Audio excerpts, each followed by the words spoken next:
믿음의 생활을 하다가 우리가 항상 깨닫는 게 있어요.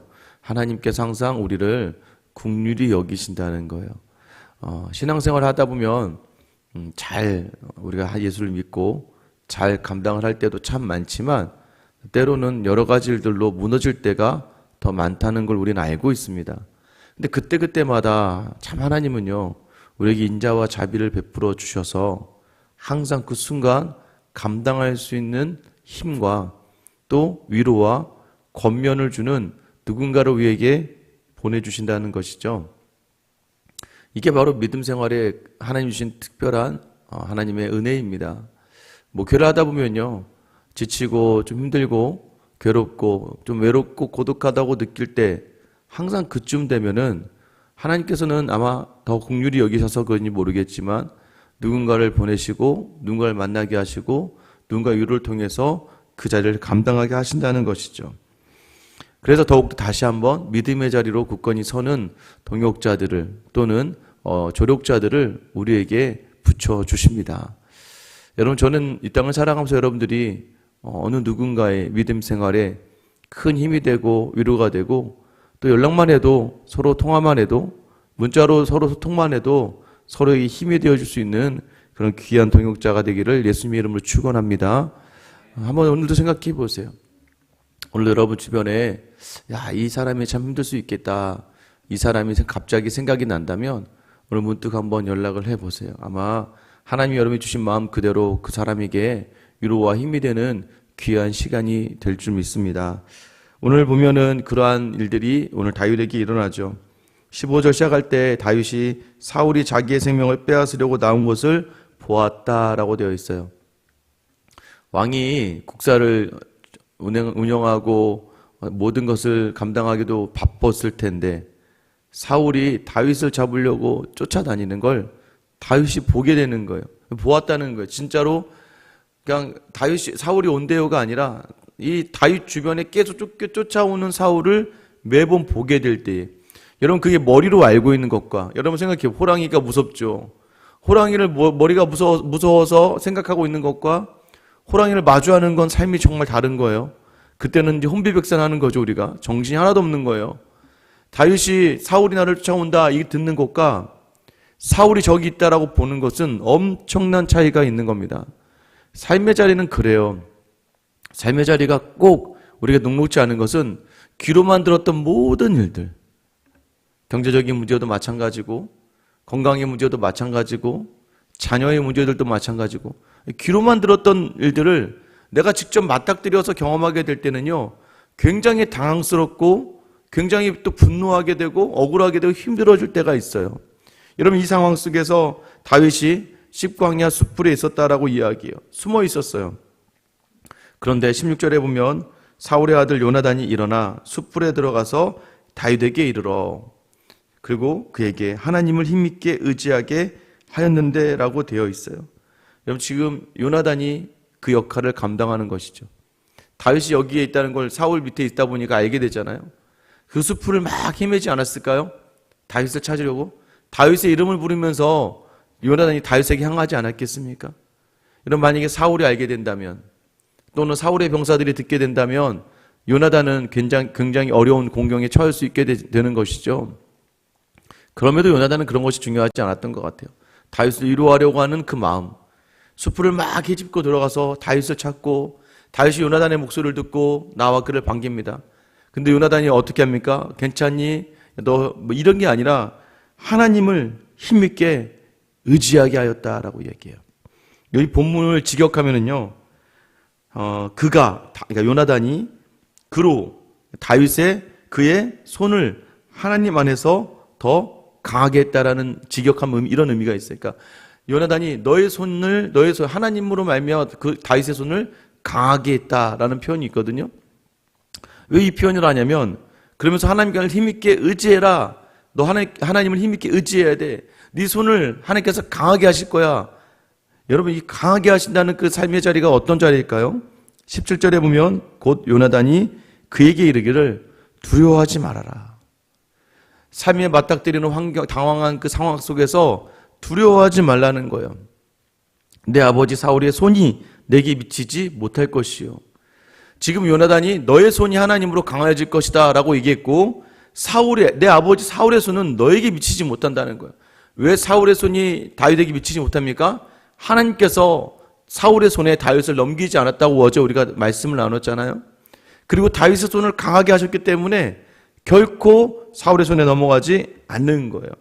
너는 이스라엘 왕이 되고, 지금 요나단이 원래는 자기가 왕자인데 다윗에게 네가 왕이 될 것이고 나는 네 다음이 될 것이다 라고 이야기하고, 이것을 사울도 안다라고 이야기해요. 맞닥뜨린 여러 가지 상황과 환경 속에서 당황하고 두렵고 고독하고 떨리고 분이 일어난다 할지라도 여러분 두려워하지 마셔야 됩니다. 왜 두려워하지 말아야 되냐면, 우리가 하나님을 인지하고 있는 상태만 된다면, 하나님을 놓치지만 않는다면 결코 하나님이 이 땅의 모든 것들로 우리를 무너뜨리지 못하게 하실 줄 믿으시기를 축원합니다. 하나님이 붙드신다는 거예요. 여러분 여전히 주어진 상황을 두려워하지 마세요. 왜 두려워하지 말아야 되냐면요, 여러분 시간이 지나서 이 지금의 일들이 얼마나 우스운 일이 되는지 여러분 그러지 않으세요? 그때는 이게 전부인 것 같아. 이 일이 해결 안 되면 막 모든 게 끝날 것 같아요. 근데 시간이 지나서 어떠셨어요? 그때 그 일? 참, 내가 그때 왜 그렇게 내가 흥분을 했는지, 내가 그때 왜 이렇게 그렇게 두려워했는지, 참 웃으면서 지나갈 수 있는 일들. 여러분 그 시간에 하나님을 놓치면요, 세상의 손에 의해서 무너지는 거예요. 누군가의 작은 말 한마디 때문에 내 모든 것들이 감정이 무너져 버리고 마는 거예요. 여러분 지금 이 상황에서 사울도 안다는 거예요. 사울도 다윗 네가 왕이 될 걸 알아. 여러분 이제는 사울이 뭐예요? 하나님을 두려워함을 넘어서서 이제는 하나님을 대적하는 자리까지 나아가게 되는 것이죠. 이런 사울과 달리 다윗은 쫓기는 와중에서도 하나님을 기억하는 삶을 살았다는 것이죠. 18절에 보면 두 사람이 여호와 앞에서 언약하고 다윗은 숯불에 머물고 요나단은 자기 집으로 돌아가니라. 다시 언약했다는 게 무엇입니까? 다윗에게 다시 한번 약속을 확인시키고 다시 약속대로 설 수 있도록 권면했다는 것을 이야기하는 거예요. 여러분이 누군가를 만날 때 하나님 여러분이 주신 그 마음을 온전하게 전하고 나눌 수 있게 되기를 축원합니다. 여러분을 우리를 그런 축복의 도구로 사용하신 거예요. 만남 속에서 항상 여러분을 생각할 때마다 그분 정말, 여러분 그게 그냥 정신이 없고 서로 만날 때가 중요한 게 아니라 따로따로 혼자 있는 그때에 누군가의 연락이, 누군가의 말 한마디가, 누군가의 권면이 큰 위로가 되는 거예요. 여러분 오늘 한번 그런 분들 한번 찾아보세요. 지금 요새 숲풀에서 헤매이고 고독하고 외롭게 있을 그 사람을 향해서 따뜻한 권면의 전화, 격려와 위로의 전화를 할 수 있는 여러분 되시기를 축원합니다. 여러분 이제 이 다윗이 이렇게 가고 있는 동안에도 19절에 보면 그때에 10사람들이 기브아에 이르러 사울에게 나와 이르되 다윗이 우리와 함께 광야 남쪽 하길라산 숲풀의 요새에 숨지 아니하였나이까? 그러하온즉 왕은 내려오시기를 원하시는 대로 내려오소서. 그를 왕의 손에 넘길 것이 우리의 의무이니다 하는 거예요. 여러분 지금 어떤 사람들이 등장합니까? 10사람들이 있다는 거예요. 여러분 지금 이 사람들이 지금 다윗을 고발합니다. 여러분 세상 사람들은요, 여러분 다윗이 무슨 해코지를 했겠습니까? 다윗이 무엇이 문제가 있을까요? 여러분 놓치지 마셔야 돼요. 절대적인 내 편은 없습니다. 오직 내 편은 하나님이에요. 그리고 그 사람들을 내 편으로 만들기 위해선 하나님을 통해 바라볼 때만 가능하다는 걸 아셔야 돼요. 남편이요, 아내요, 자녀요, 가족이요. 여러분 인간의 생각으로 그들을 바라보고 있다가는 여러분 결정적인 순간에 무너질 수 있습니다. 왜요? 내가 너한테 어떻게 했는데, 내가 너한테 뭘 했길래. 여러분 우리의 마음이요 굉장히 불만과 분노에 휩싸이게 돼요. 하나님을 통해 바라보셔야 돼요. 그러지 않으면요, 여러분 사람은요 부부일지라도 사람은 자기가 우선일 수밖에 없는 죄성이 있어요. 그래서 죄성을 인정하고 그 사람을 바라볼 줄 알아야 돼요. 그런데 여러분 보시면 알겠지만 다윗에게 있어서 이 10사람들은 아무런 영향을 끼치지 못해요. 왜요? 다윗은 알아요. 천만이 날 둘러친칠지라도 나를 에워쌀지라도 내 주변에 있는 모든 사람들이 나를 에워쌀 수 있다는 걸 인정하는 거예요. 그때 하나님만이 나의 도움이시다. 여러분 자꾸 사람을 보다가 무너지지 마시기 바랍니다. 어제도 그제도 왜 무너졌어요? 사람을 의지하다가, 사람을 바라보다가, 그 사람을 보다가 시기하고 질투하고, 또 때는 그 사람을 보다가 내가 잘난 줄 알고 교만하다가 무너지는 것 아니겠습니까?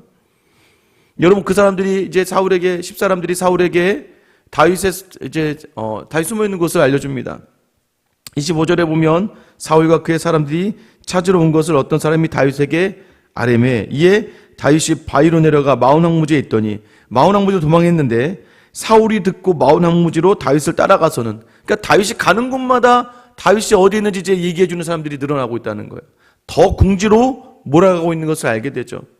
이제 26절을 보면은요, 사울이 산 이쪽으로 가매 다윗과 그의 사람들은 산 저쪽으로 가며 다윗이 사울을 두려워하여 급히 피하려 하였으니 이는 사울과 그의 사람들이 다윗과 그의 사람들을 에워싸고 잡으려 함이었더라. 이제 다윗이 어디를 가든지 간에 아까 말한 10사람들이 다윗을 보고 있으니까 계속 이야기해 주는 거예요. 피할 수가 없게끔 이제 에워싸고 둘러오는 거예요. 여러분, 나 혼자밖에 없다고 느껴지는 그 순간, 더 이상 도움의 손길이 없다고 느껴지는 그 순간, 여러분, 요나단이 뭐라고 했어요? 하나님을 힘있게 의지해라. 하나님이 너의 손을 강하게 하실 거야. 오늘 여러분 혹시 그런 상황 가운데 있다면 하나님이 여러분의 손을 강하게 하실 줄 믿으며 하나님을 의지하며 여러분 삶의 자리에서 여유를 가지세요. 이거 하나님이 주신 거라면 해결할 분은 하나님 아니겠습니까? 제가 주일날 말씀드렸잖아요. 세계 은행 총재를 하셨던 장로님 이야기하면서 뭐라고 했습니까? 고민이 5분 이상 지속되는 거면 그것은 내 일이 아니라는 거예요. 그 고민거리가 5분 이상 지속이 되는 거면 내가 해결할 수 있는 일이 아니라는 거예요. 다 하나님께 내어드리라는 것이죠. 하나님께 내어드리라는 의미는 뭐예요? 하나님을 의지하라는 거예요. 그리고 나는 하나님께 맡겼으니까 기도하며 가다 보면 하나님이 그 일을 행하시는 것을 반드시 보게 될 줄 믿습니다. 여러분, 오늘도 이 새벽에 나오면서 여러분 안에 고민거리가 있습니까? 여러분 염려를 더한다고 그게 해결이 되겠습니까? 하나님께 내어드리세요. 하나님, 이건 제가 감당할 수 있는 게 아닌 것 같아요. 하나님이 이것 좀 감당해 주세요. 그리고 맡기고 가는 거예요. 맡기고 가다 보면 더 악화가 돼요. 하나님께서 나를 더 훈련시키시는 자리. 하나님, 내가 더 하나님께 내려놓았는지 내려놓지 않았는지 말로는 다 하나님께 내어드린다고 이야기해놓고 내 힘으로 하지 않는다고 이야기해놓고 다 내 힘으로 붙들려고 있는 자리였는지를 확인하는 자리로 더 몰아가신다면 더 내려놓는 연습을 하시는 것이죠. 여러분, 다윗이요, 아까 말했잖아요. 요나단으로 말미암아 언약을 더 확인했어요. 하나님의 손을 더 의지하기로 작정하고 하나님의 힘있게 의지한 그 순간에 27절 보세요. 전령이 사울에게 와서 이르되 급히 오소서 블레셋 사람들이 땅을 침노하나이다. 이에 사울이 다윗 뒤쫓기를 그치고 돌아와 블레셋 사람들을 치러 갔으므로 그곳을 셀라 하마누 곳이라 칭하니라. 여러분 어떻게 됩니까? 하나님께서 블레셋으로 그 자리를 면하게 하시는 것이죠. 셀라 하마누 곳, 분리의 바위다. 뭐예요? 분리시키셨다는, 하나님이 결코 사울로 다윗을 잡지 않게 하셨다는 거예요. 여러분, 결코 이 세상이 우리를 무너뜨릴 수 없습니다. 불편하실 수는 있을 거예요. 불편할 수 있어요, 여러분. 여러분, 세상의 것으로 채워지지 않으면 불편할 수 있다는 걸 아셔야 돼요. 근데 그 불편함이 불행을 이야기하는 건 아닌 걸 또 아셔야 돼요. 좀 불편하겠죠. 차 타고 갈 거리 좀 걸으면 불행할 수 있지만 그 걷는 그 자리 정말 편안한 친구와 같이 걸으면 그 자리가 유익이 있는 것처럼, 여러분, 우리가 불편한 자리를 자꾸 불행하다고 생각하면요, 그 삶이 끝이 없이 무너지고 끝이 없이 낙심할 수밖에 없어요.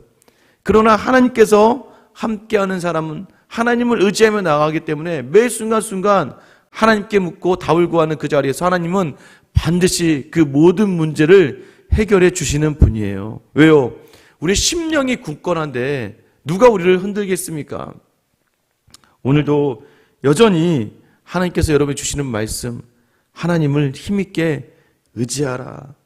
그러면 이 땅의 모든 것들이 너로 하여금 너를 집어삼키고 너를 무너뜨릴 수 없는 셀라 하마누 곳. 여전히 오늘도 힘드시죠?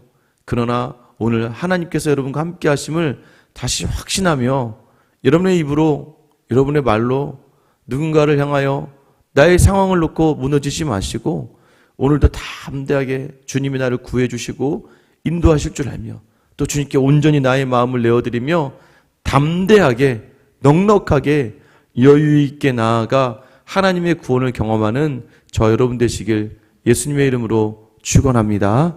기도하겠습니다.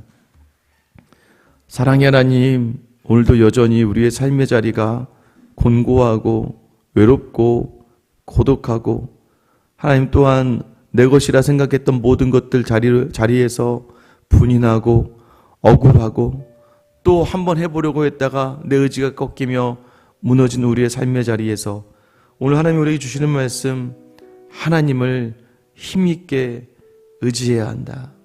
하나님, 우리가 정말 힘있게 하나님을 의지하였는지, 하나님을 의지한다고 말은 하였지만 인간적인 우리의 힘과 능력으로 경험으로 이 모든 문제들을 해결하려고 하지는 않았는지, 하나님 오늘도 하나님이 우리의 손을 강하게 하실 줄 믿습니다. 그러기에 하나님을 온 마음 다해 의지할 수 있는 하루가 되게 하시고 온 마음 다해서 하나님을 향하여 발걸음하는 자리, 하나님 그러한 하나님의 성도들의 삶을 주님 오늘 다윗과 같이 구원하여 주시옵소서. 오늘도 주님만 바라며 담대히 나가 흔들리지 않으셨던 우리 주 예수 그리스도의 이름 받들어 기도드립니다.